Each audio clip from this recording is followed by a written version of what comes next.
नमो भगवते वासुदेवाय। सभी भक्तों को राधे राधे। स्वागत है आपका हमारे चैनल कथा और पूजन में।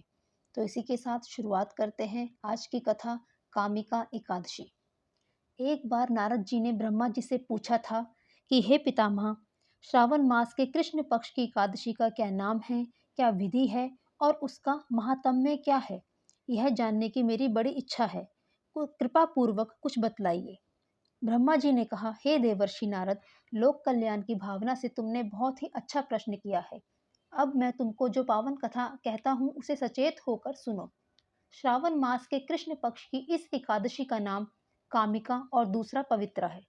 इस एकादशी की कथा सुनने मात्र से वाजपेय यज्ञ का फल मिलता है।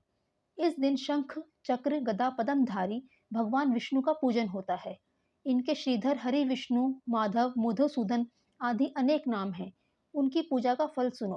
गंगा, काशी, नैमिषारण्य, पुष्कर और सूर्य व चंद्र ग्रहण पर कुरुक्षेत्र में स्नान करने से, समुद्र और वन सहित पृथ्वी का दान देने से, सिंह राशि के बृहस्पति में गोदावरी और गंडकी नदी में स्नान करने से जो भी फल प्राप्त होता है वह भगवान विष्णु के पूजन से मिल जाता है।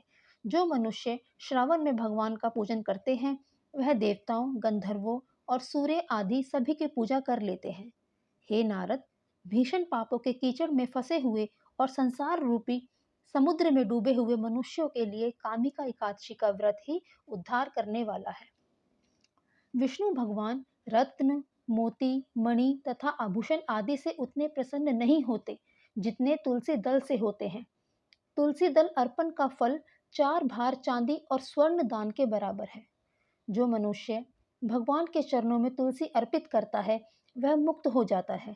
कामिका एकादशी की रात्रि को दीपदान तथा जागरण के महात्म्य का वर्णन चित्रगुप्त भी नहीं कह सकते।